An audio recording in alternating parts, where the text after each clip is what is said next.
आगामी सिंहस्थ कुंभमेळा 2026च्या पार्श्वभूमीवर नाशिक शहराच्या पायाभूत सुविधा बळकट करण्यासाठी महापालिका प्रशासनानं कंबर कसली आहे. मात्र त्र्यंबक रोड ते मुंबई नाका या मार्गानं जोडणाऱ्या नंदिनी नदीवरील प्रस्तावित पुलासाठी करण्यात आलेल्या अतिक्रमण मोहिमेमुळे नवा वाद उफाळून आलाय. शुक्रवारी मिलिंद नगर परिसरामध्ये करण्यात आलेल्या या कारवाईला स्थानिक नागरिकांनी तीव्र विरोध दर्शवला असून पुनर्वसन न केल्यास सामूहिक आत्मदहन करण्याचा इशारा यावेळेस देण्यात आला.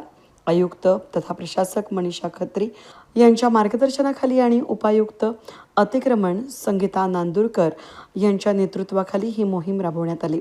सार्वजनिक बांधकाम विभागामार्फत या ठिकाणी 450 मीटर लांबीचा पूल आणि दोन्ही बाजूंना 100 मीटर रस्ता विकसित केला जाणार असून यासाठी रेखांकनामध्ये येणारी 27 ते 28 पक्की कच्ची घरं जमीनदोस्त करण्यात आली. हा प्रकल्प सिंहस्थ काळामध्ये वाहतूक सुलभ करण्यासाठी अत्यंत महत्त्वाचा मानला जात असून एकीकडे प्रशासन विकासाचा दावा करत असताना दुसरीकडे मिलिंद नगरमधील रहिवाशांनी संताप व्यक्त केला. आम्ही या ठिकाणी गेल्या 40 ते 50 वर्षांपासून राहत आहोत. महापालिकेनं कोणतीही पूर्वसूचना किंवा नोटीस न देता बेकायदेशीरपणे ही कारवाई सुरू केली आहे. आम्हाला विस्थापित करून आमचं संसार रस्त्यावर आणले आहेत असा आरोप स्थानिक रहिवाशांनी यावेळेस केलाय.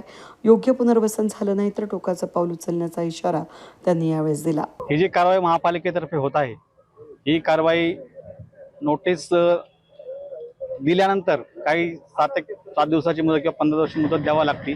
मुदत न देता महापालिकेने सदर कारवाई चालू केलेली आहे. इथली जी वस्ती आहे तिथे 30 ते 35 घरं बाधित होत आहेत. 40 ते 50 वर्षापासून हे लोक इथे राहत आहेत. त्यांच्याकडं महापालिकेने ऑथराइज स्लम डिक्लेअर केलेलं आहे.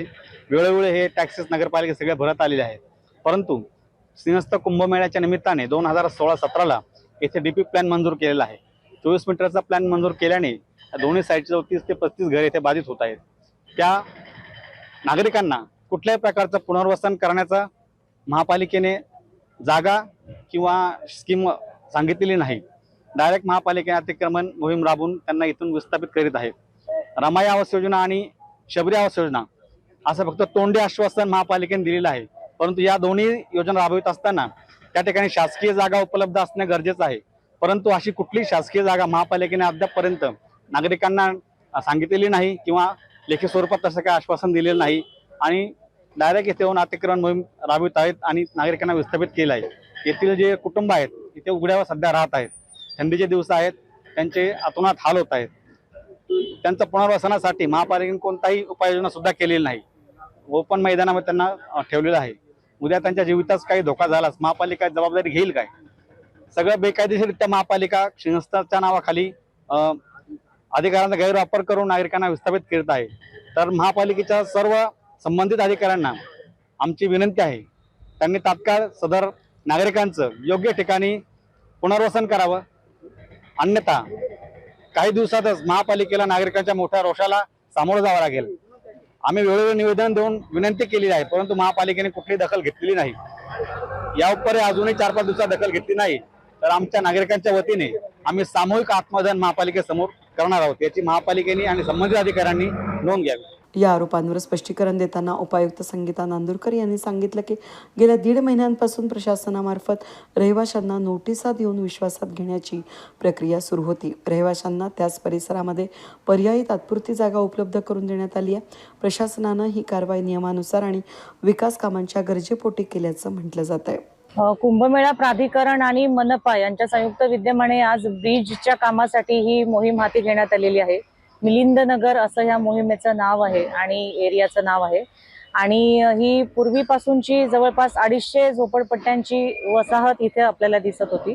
त्याच्यातून जवळपास 27 क्षेत्र बाधित होत होते. त्याच्यामध्ये 8 ते 10 क्षेत्र हे पक्क्या स्वरूपाचे होते. आणि मागील 1 महिन्यापासून पोलीस प्रशासन, आमचे नगररचना, बांधकाम हे सर्व विभाग आणि अतिक्रमणची पूर्ण टीम सगळ्यांना काउन्सिलिंग करून प्रॉपर पद्धतीने सर्व नियम सगळं सांगून आखणी करून ही मोहीम राबवत होती. आणि आज प्रत्यक्ष कामाला आम्ही सुरुवात केलेली आहे फील्डवर.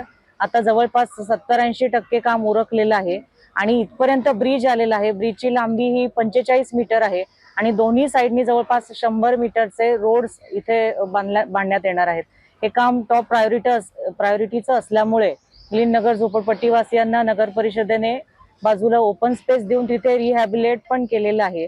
आणि भविष्यात सुद्धा त्यांच्यासाठी काही योजना असतील तर त्याबद्दल प्रशासन आयुक्त मनीषा खत्री मॅडम ज्यांच्या मार्गदर्शनाने ही मोहीम सुरू आहे ते त्याबद्दल विचार करण्याबाबत आमचं त्यांच्याशी बोलणं झालेलं आहे. काही स्थानिक नागरिकांनी आरोप केलाय मॅडम की कुठली नोटीस नाही, त्यांना जागा नाही, त्यांना घर नाही, ते उघड्यावर झोपता याची जबाबदारी नगरपालिका घेईल का? नाही, ऍक्च्युली नोटिसा सर्व गेलेल्या आहेत टाउन प्लॅनिंग विभागाकडून. प्रथम नोटीस त्यांना काही दिवसांपूर्वी काही महिन्यांपूर्वी गेलेली होती. त्यानंतर अंतिम नोटीस देऊन सुद्धा जवळपास 1 ते 1.5 महिना कालावधी उलटलेला आहे. लोकांना पुरेसा वेळ देण्यात आलेला आहे, ते समाधानी आहेत. आणि पहिली मोहीम आम्ही प्रशासनातली बघितली की जिथे त्यांनी सहकार्य करून मेजॉरिटी त्यांचे स्ट्रक्चर्स 3 दिवसामध्ये मागच्या काढून दरवाजे खिडक्या सुद्धा घेऊन गेलेले आहेत की जेणेकरून त्यांना त्याचा इतर ठिकाणी उपयोग व्हावा. त्यामुळे सामंजस्याने आणि सर्व प्रशासकीय यंत्रणा एकत्र होऊन योग्य पद्धतीने सक्सेसफुल अशी ही मोहीम पण झालेली आहे. आपल्या नगरपालिकेच्या याच्यावर साबंधिक आत्मदानाचा काही नागरिकांनी इशारा दिलाय, अशी मुलाखत दिली. हरकत नाही, त्यांच्याशी सुद्धा प्रशासन समन्वयाने चर्चा करून सर्व गोष्टी सोडवणार आहे. त्याबद्दल आम्ही प्रशासनाच्या वतीने त्यांना आश्वासित करत आहोत.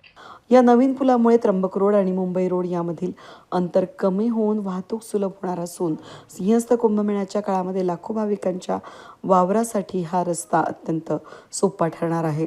सकाळी 9 वाजेपासून सुरू झालेली ही मोहीम उशिरापर्यंत सुरू होती.